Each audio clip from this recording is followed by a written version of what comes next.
Tinokukwaidza muChiBuja madoka chere tauya nonhau dzanyasi zuva rechimakumi mwedzi uno waZvita. Nyasi kwaburika kuti mwanoita kodzero dzowanhu Tapiwa Choga akubiwa zvakanyangaritsa kunzvimbo yoKwekwe. Kuri kufungidziwa kuti kwaya kubiwa nowanhu bato kana kuti sangano rinozvidedza kuti AlShabab. Kwairo sangano rinotungamirwa neanonzi Tapiwa muto pabodzi naNoah mapfuwa. Pakatoita kunyangariwa chaipo. Izvezvi kukubiwa kwaagoita nomusoro chaiwo watoita kubhandijiwa zvirutoita kurwadza. Idi wanenge wanga wada kutomuita akafira mberi. Rekai tikuone kuti mapurisa achaita sei nokuti nyaya iyi yamangariwa kumapurisa. Komisheni yoAfrica inoringa nezvekodzero dzowanhu inozivikanwa nokuti African Commission for Human and People's Rights ACHPP kwai yagoreketayo kuti hurumende inofanira kuti itsvake mapurisa masoja wasori hwese hwakaita basa rekukuba wanhu wowoza pawaiita zvokuratidzira. Pakatoita kunyangariwa. Izvezvi Jenny Williams akanga aendesa nyaya yache ikweyo wagotoreketayo kuti mapurisa anofanira kuti atsvakiwe, aboeke, atongiwe nokuzikana kuti imbanani. Rekai tikuone kuti zvichaitika chere kana kuti panenge paribe. Kuziva kwedu wanozviita bawakuru hurumende nokutoti wanenge wari ndiwo watuma wanhuwo kuti waite izvozvo. Rimwe sangano rinowira kodzero dzowanhu kunyanya wanenge wari mumajere nevari kusungiwa Amnesty International raagoreketa kuti kwai tsvakurudzo yaro iri kureketa kuti muZimbabwe muno wanhu wanoda kusvika zviuru 300 chaiwo waribe zvitupa. Ipapa ndipo unobva watoona kuti pakatoita kunyangariwa. Kwai wazhinji wawo wanhu wakatobva kune dzimwe nyika wakabatiwa wari munyika medu muno, asi wamwe waribe kuzozikana kuti zvitupa zvavo zviripi. Wamwe ndio wakatayawo zvitupa nezvokutekairisa wakabva wasara wakabva wandokochonwa wachibva waendesiwa kujere kunzi kwai wapinda munyika zvisiri pamutemo. Pakatoita kunyangariwa. Ipapa paribe agoziva kuti zvichanyatsoita sei wanhu wawese. Wamwe wari kutobara nowapwere hwii kuzikana kuti wachazoita zvokudini. Ticharamba takaringa kuti inenge ichizoperedziwa sei nyaya iyi.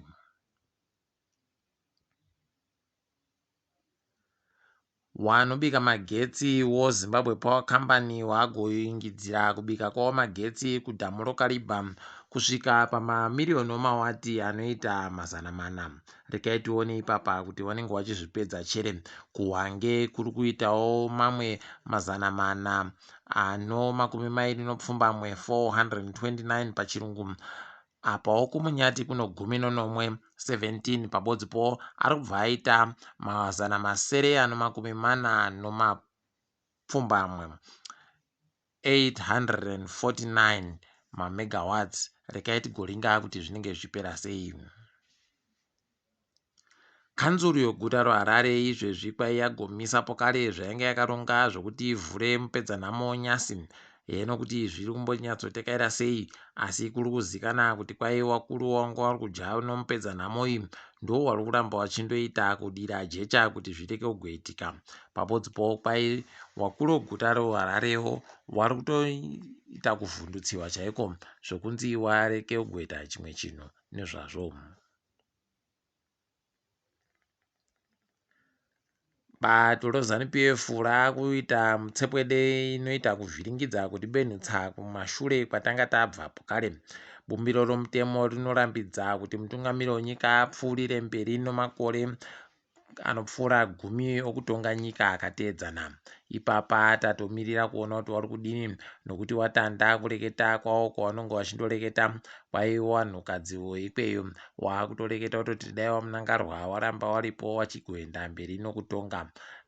Rekai tirambe takaringa. Ende bumbiro romutemo redu rakanakira kuti ranga ranyora kuti wanhu wakachinja zvinhu zvopabumbiro romutemo zvakaita seiko kumisa makore anotongiwa nomunhu mubodzi kana kuchinja zvimwe zvinhu zvinofanira kuzobata kutanda wanenge wachizoteera hwii iwo waridzi wari kuchinjawo. Rekai tione kuti wachazviita sei ipapa. Idi wachachinja mutemo iyi pobva papinda hurumende yedu yachamisa iyi.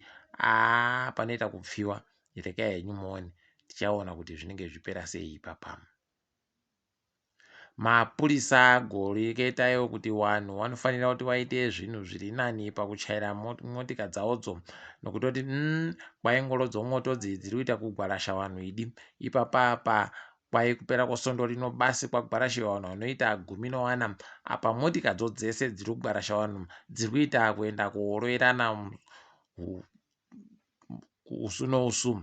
Ipapapa kwai zviri kutorwadza kutoti vanhu vana mutyairiwo vanenge vari kuita tuzvinhu, vamwe vacho vanenge vakazadzisa vanhu zvakanyanyisa zvokutoti pakaita kunyangariwa. Rekai tione ipapa kuti ichapera sei iyoyi, tinenge tichizokunyepai zvinenge zvichiitikazvo. Hurumende kwai yagoreketayo kuti iri kuda kuti vanhu vemakambani anoita 290 anobika magetsi nozuva nozvimwe zvakadandando inonzi pachirungu renewable energy kwai vagoita kutoti vanyepe kuti aiwa tichagotenga magetsi enyu nomari inotenga. Rekai tione ipapa kuti zvichaita chere kuti wapinde muchirongwa chokunhadzira magetsi chii. Kwai kana wakabvuma wese zvikabuda zvezvinhu vanenge vachizobudisa mamiriyoni emawati anoita churu chibodzi 1000 megawatts. Rekai tigoramba tichiona kuti zvinenge zvichipera sei, tinenge tichindokunyepai.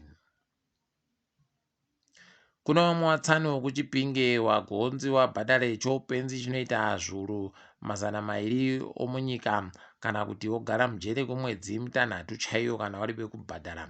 Ipapa kwai mhosva yavo njokuisa kuvanhu pamagetsi zvisiri pamutemo. Rekai tigone kuti zvichapera sei izvozvi, asi tiri kufara kuti vanenge vachiita mutsepwete yakadai vari kumbobatiwawo mbichana. Kwai Zvifa yagoreketa kuti iri kuziva bano zvonhabvu iri kureketiwa nezvayo kuti kwai ichatambiwa musochina uno pakati peBhoso noiyo Dhimbare. Rekai tigoona kuti zvichapera sei. Rekai tione kuti mbanani wari kumboronga kana Zvifa yacho isi kuzviziva. Tinenge tichikunyepai kana paine zvareketika. Tiringedzo pasi rese. KuSouth Africa masoja atanda nyasi kuenda achiendesiwa kumzinda inobikiwa magetsi iyo Eskom kuti wachengetedze ikweyo. Kwai mutsepwede iri kuitika ikweyo yanyanyitsa zvokutoti waakutoda masoja. Rekai tione kuti zvinopera mushechere izvozvi. Hwayo wakuru weANC wagoreketa kuti waakumbofema uyo musangano wavo wanga wainawo uyu wachazopedzesa zuva rechishanu romwedzi uri kuuyayo. KuNamibia kwai wanyorerana pasi nonyika yoVenezuela kuti wagobatsirana mukuburikidza kuti zvokurima zvavo zviite zvisvinu.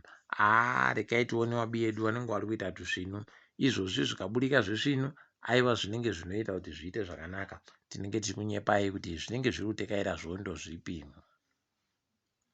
KuCameroon kwai kwaganhadziwa kamwe kaumba kanoisiwa magavamwedzi kuti aite kusvikira paanenge akura zvokuburitsiwa muchipatara. Tiri kuramba tichitenda iwo kuCamerooniwa aiwa vanoita tuzvinu. Idi kweduno tinondoramba tindonyepiwa kuti kwai ana UZ nana NAST ndo zvikoro zvepamusoro. Paribe chizvinu icho vari kuita. Hezvo vamwe wabiyawo vari kutoita zvokunhadzira zvinhu zvakadari zvinoponesa navanhu vazhinji. Takutoshuwira kuti dai tatokona kuzvitengawo toisawo pedu paKotwa, toisawo pedu ipo paPanyadire, toisawo pedu kana iko kwaFata kuti zvinenge zvichiita zvakanaka.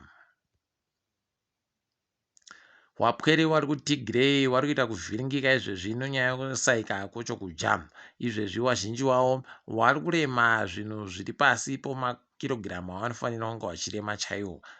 Pakaita kunyangariwa hondo idi iri banoikona iri banoifarira zvakaita kuoma chaizvo. Yawe wachapindira hawo.